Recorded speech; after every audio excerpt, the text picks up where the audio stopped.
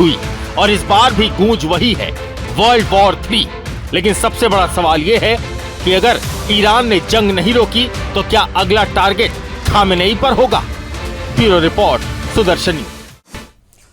तो देखा आपने कैसे मध्य पूर्व एक बार फिर से दुनिया के सामने जल रहा है। ईरान की परमाणु महत्वाकांक्षाओं पर अमेरिका ने वो करारा प्रहार किया जिसकी आशंका लंबे समय से जताई जा रही थी। अमेरिकी B-2 बॉम्बर्स द्वारा ईरान की 3 प्रमुख न्यूक्लियर साइट्स जिसमें फोर्डो, नतांज और इस्फहान शामिल हैं, उस पर हमले हुए। ये न केवल सैन्य और रणनीतिक समीकरणों को झकझोर कर रख देने वाली जानकारी रही, बल्कि अंतर्राष्ट्रीय राजनीति के समीकरण भी इससे बदल गए। अमेरिकी राष्ट्रपति डोनाल्ड ट्रंप ने इन हमलों की पुष्टि की, दावा किया कि अब इन ठिकानों को फिर से चालू करना नामुमकिन होगा। इजराइल के प्रधानमंत्री बेंजामिन नेतन्याहू ने इस ऑपरेशन की इतिहास बदलने वाले पल के तौर पर तुलना की और ट्रंप का आभार व्यक्त किया। दरअसल इजराइल लंबे समय से ईरान के परमाणु कार्यक्रम को खत्म करने के लिए अमेरिका से सख्त कार्रवाई की मांग करता रहा है। इस हमले में अत्याधुनिक अमेरिकी हथियार, बंकर बस्टर बम और टॉमहॉक क्रूज मिसाइलों का इस्तेमाल किया गया, जिससे यह ऑपरेशन बेहद सटीक और विनाशकारी सिद्ध हुआ। अब सवाल यह है कि क्या यह हमला परमाणु होड़ पर ब्रेक या नए युद्ध की शुरुआत है? क्या ये ईरान को रोकने की रणनीतिक जीत है या दुनिया को एक और बड़े संघर्ष में, एक बड़े युद्ध में धकेलने वाली चिंगारी माना जाए? ईरान के हथियार बनाम इजराइल की टेक्नोलॉजी भी हम आपको ग्राफिक्स के माध्यम से दिखा रहे ताकि आप समझ पाएं कि आखिर किस प्रकार से किसकी क्या स्ट्रेंथ है। लेकिन अंतर्राष्ट्रीय कानून का उल्लंघन भी इसे कहा जा रहा है। ईरान की प्रतिक्रिया का इंतजार पूरे विश्व को है। क्या वह प्रतिशोध लेगा? क्या उसके साथ रूस या चीन या कोई और क्षेत्रीय शक्ति खड़ी होगी? क्या यह टकराव एक सीमित संघर्ष बना रहेगा या तीसरे विश्व युद्ध की एक प्रॉपर जो भूमिका बनी है ये अब आगे नहीं बढ़ेगी? यह हमला केवल बमबारी नहीं है। देखिए, ये एक बयान है एक नए वर्ल्ड ऑर्डर की, जहां अमेरिका और उसके सहयोगी अपनी शर्तों पर सुरक्षा तय करना चाहते हैं। लेकिन सवाल यह है कि क्या यह रास्ता स्थायी शांति की ओर ले जाएगा या अराजकता में और गहरे दलदल में लेकर जाएगा? अगले कुछ घंटे और इन सवालों का जवाब हमें मिल जाए। लेकिन इतना तय है कि आज के इस हमले के साथ दुनिया पहले जैसी नहीं रहेगी। एक रिपोर्ट इसी पर आपको दिखाएंगे। मील दूर से छोड़ी गई थी। यह हमला न सिर्फ सैन्य ताकत का प्रदर्शन था, बल्कि ईरान के परमाणु सपनों पर निर्णायक प्रहार भी। हमले के बाद इजराइल के प्रधानमंत्री नेतन्याहू ने देशवासियों को भी संबोधित किया और कहा कि ऑपरेशन राइजिंग लायन हमारी सरकार की ऐतिहासिक सफलता रही। हमने ईरान के परमाणु ठिकानों को खत्म किया। यह हमला अमेरिका और इजराइल की साझा रणनीति का नतीजा है, जिसका उद्देश्य पूरी दुनिया को परमाणु खतरे से बचाना था। नेतन्याहू ने ट्रंप को स्वतंत्र दुनिया का साहसी नेता और इजराइल का सबसे बड़ा दोस्त बताया। उन्होंने कहा, बढ़ेंगे आगे, कुछ और खबरों की करेंगे बात। जम्मू कश्मीर के पहलगाम में 22 अप्रैल को हुए इस्लामिक आतंकवादी हमले के करीब 2 महीने बाद राष्ट्रीय जांच एजेंसी यानी NIA को बड़ी कामयाबी मिली है। दरअसल एजेंसी ने रविवार यानी 22 जून को 2 स्थानीय आरोपी यानी परवेज अहमद जोथर और बशीर अहमद जोथर को गिरफ्तार कर लिया है। दोनों पर आरोप है कि इन्होंने आतंकवादियों को शरण दिया, भोजन और अन्य सहायता पाकिस्तान से आए आतंकवादियों को उपलब्ध कराई। NIA की शुरुआती जांच में पता चला है कि हमले में 3 पाकिस्तानी आतंकवादी शामिल थे जो लश्कर-ए-तैयबा से जुड़े थे। NIA अधिकारियों के मुताबिक परवेज और बशीर ने हमले से पहले आतंकियों को बैसरन मैदान और वहां की सुरक्षा व्यवस्था की जानकारी दी थी। उन्होंने हिलपाक इलाके के एक मौसमी झोपड़ी में आतंकियों को शरण दी और लॉजिस्टिक्स सपोर्ट भी उस दौरान उन्हें इन लोगों ने मुहैया कराया था। आतंकवादियों ने हमले के दौरान 26 निर्दोष लोगों की पहलगाम में हत्या की थी और 16 अन्य घायल हुए थे। अधिकारियों ने बताया कि दोनों आरोपियों को गैर कानूनी गतिविधि रोकथाम अधिनियम 1967 की धारा 19 के तहत गिरफ्तार किया गया। फिलहाल हमले में शामिल आतंकवादी फरार हैं, लेकिन NIA का मानना है कि इनके लोकल सपोर्टर्स की गिरफ्तारी से फरार आतंकियों तक पहुंचा जा सकता है। NIA के अनुसार दोनों को कोर्ट में पेश कर रिमांड पर लिया जाएगा और उनसे अपने तरीके से पूछताछ होगी। हमले की साजिश, अंजाम और पाकिस्तान की भूमिका को लेकर पूछताछ इनसे होनी है। इस बीच फारूक अब्दुल्ला ने NIA की कार्रवाई को सही ठहराया। बीजेपी नेता शाजी अलवी ने भी इसको लेकर बयान दिया। क्या प्रतिक्रिया आई हैं, देखिए।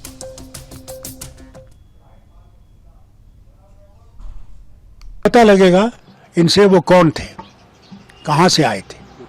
तो जिन्होंने, अगर ये सही इनने पकड़े हैं तो हमारे लिए तो बहुत अच्छी बात है कि आहिस्ता आहिस्ता हम उस जगह पहुंच जाएंगे जिनने पहलगाम का ये अटैक किया है और हमारी सारी माशरत को खत्म करने की कोशिश की गई। बिल्कुल, आप देखिए जिस तरह से धरपकड़ जारी रही है, जिस तरह से ऑपरेशन सिंदूर के बाद लगातार हमने देखा है कि सारी हमारी एजेंसियां और खासतौर से NIA किस तरह से सच जानने के लिए किस तरह से गिरफ्तारियां पहले भी कर रहा था, इंफॉर्मेशन ले रहा था ताकि तफसील से लॉजिस्टिक्स के बारे में, कॉन्स्पिरेसी कैसे रची गई, इस तरह का कायराना हमला और इतना ज़्यादा निंदनीय और तकलीफ दे जो हमला हुआ है देश पर और हमारे देश की बेटियों बच्चियों पर, उसके पीछे किन लोगों का हाथ था। तो 2 संदिग्धों को पकड़ा गया है और मुझे लगता है बहुत जानकारी और डिटेल जो कॉन्स्पिरेसी के हैं, लॉजिस्टिक्स को लेकर, इंटेलिजेंस को लेकर, कम्प्लिसिटी को लेकर, वो सब बातें सामने निकल कर आएंगी और आ रही हैं।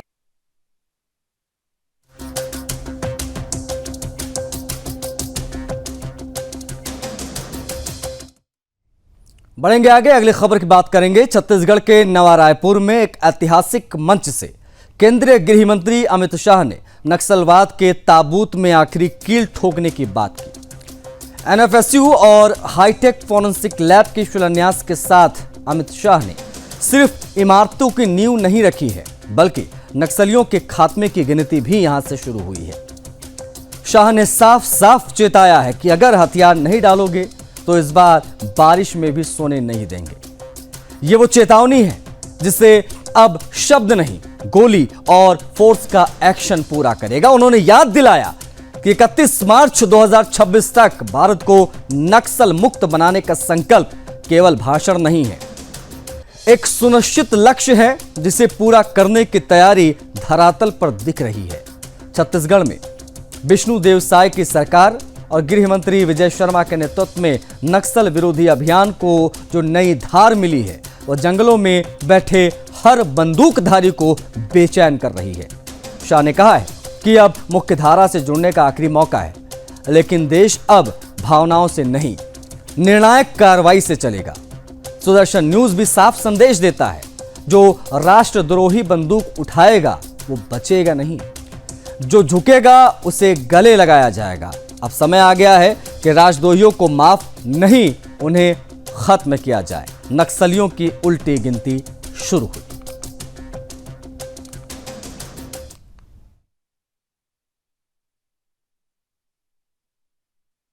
नवा रायपुर में कहा था, अटल नगर में कहा था कि 31/3/2026 ये देश नक्सलवाद से मुक्त हो जाएगा।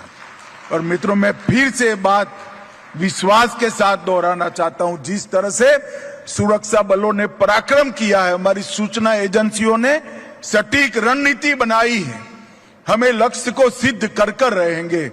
और आज मैं छत्तीसगढ़ वासियों को कहकर जाता हूं कि हर बार बारिश में नक्सली थोड़ा आराम कर लेते थे, इस बार बारिश में भी हम उनको सोने नहीं देंगे और 31 दिन के लक्ष्य को।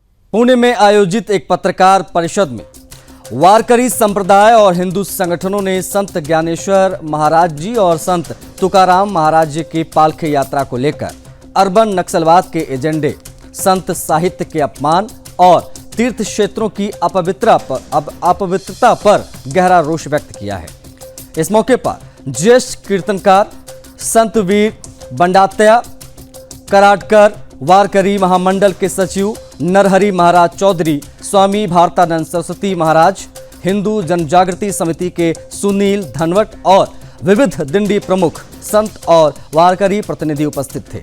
इन सभी ने एक स्वर में सरकार से स्पष्ट मांग की, अंधश्रद्धा निर्मूलन समिति, कबीर कला मंच जैसे संगठनों पर कठोर कार्रवाई होनी चाहिए।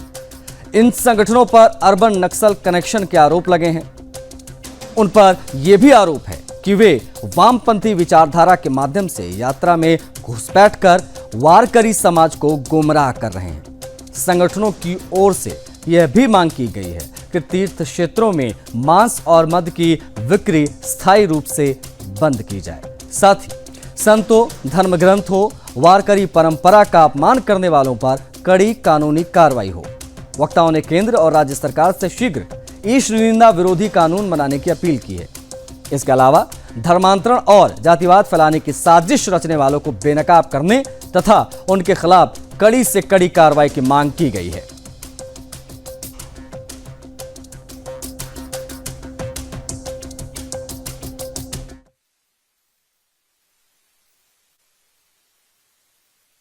हर साल की तरह इस साल भी तीर्थ क्षेत्र आलंदी और देहू से पालकियों का प्रस्थान हुआ है और उन्हीं पालकियों में कई ऐसे जो वारकरी चलते हैं, उन वारकरियों की दिशा भूल कई विघातक संगठनों द्वारा की जाती है। अभी वारकरी संप्रदाय द्वारा एक पत्रकार परिषद यहाँ पर संपन्न हुई पुणे में। उनके द्वारा सरकार की तरफ कई ऐसे कठोर निर्बंध इन आघातक संगठनों को लेकर लगाने की मांग की गई। मेरे साथ भारतानंद सरस्वती जी। महाराज जी, क्या बताएंगे? आपने बहुत ही सारे प्रमुख मांगे जो है वो सरकार से जी बिल्कुल। आज यहाँ पत्रकार वार्ता, प्रेस वार्ता हुई पुणे में और सभी को पता है कि एक विश्व प्रसिद्ध एक रथ यात्रा जो माऊली की पालकी है, जगद्गुरु तुकाराम महाराज जी, और महाराष्ट्र के अलग अलग कोने से सभी पालकी रथ लाखों लोग पंढरपुर की ओर चलते हैं, पैदल यात्रा।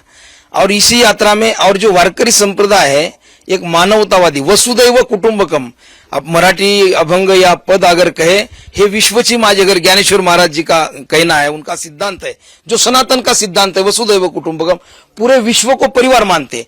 इतनी उदार मानवतावादी विचारधारा सिद्धांत है। फिर भी ऐसे जो वारकरी संप्रदाय हमारे भोले लोग हैं, जो हमारे श्रद्धावान निष्ठावान लोग हैं, ऐसे लोगों में आकर कुछ जो नरबन नक्सली हो या जो वामपंथी विचारधारा के लोग आकर लोगों को फंसाना, जाल फेंकना, शिकार बनाना, तो महाराष्ट्र सरकार से यही मांग है जो ऐसे धर्म विरोधी एक षड्यंत्रकारी लोग हैं, और ये मुझे लगता है कि अंतर्राष्ट्रीय षड्यंत्र है, ये षड्यंत्र रोकना चाहिए, क्योंकि गरीब लोगों को फंसाना ये तो अपराध है। और इसलिए, और दूसरा मुद्दा जो आलंदी नगरी है, आलंदी तीर्थ क्षेत्र है, संजीवन समाधि ज्ञानेश्वर महाराज जी की, आलंदी स्थित 4 एकड़ का एक कत्ल खाना, बुचड़ खाना, जो महापालिका आयुक्त उन्होंने जो वहां पर घोषित किया है, तो वो तुरंत हमारी मांग है कि वारी समापन होने से पहले उन्होंने एक निवेदन करना चाहिए या लेखी स्वरूप का। उन्होंने आज मुख्यमंत्री जी ने उसको रद्द करने की, ठीक है, हम स्वागत करते हैं। मुख्यमंत्री जी ने आश्वासन दिया है कि मुख्यमंत्री जी ने यह कहा है कि मैं आयुक्तों को मैंने आदेश दिया है, लेकिन अभी क्या कमी है? आयुक्त कौन सी कठिनाई है? आयुक्त ने पत्र निकालना चाहिए। जब तक हमें पत्र नहीं आएगा लिखित स्वरूप का, तब तक ये आंदोलन जारी रहेगा।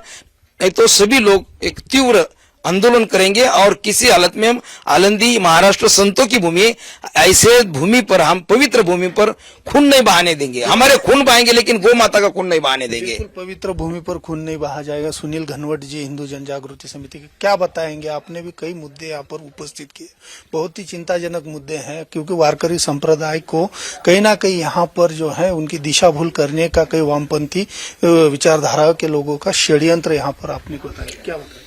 जी, आज पूना में एक महत्वपूर्ण पत्रकार परिषद हुई जिसमें वारकरी संप्रदाय, उनके संगठन अलग अलग जो है, संस्थान है, देहू संस्थान है, पंडर ये आपका सौतामाड़ी संस्थान है, आपका सोपान काका संस्थान है, अलग अलग संस्थान के लोग यहाँ पे थे और हिंदुत्ववादी संगठन थे।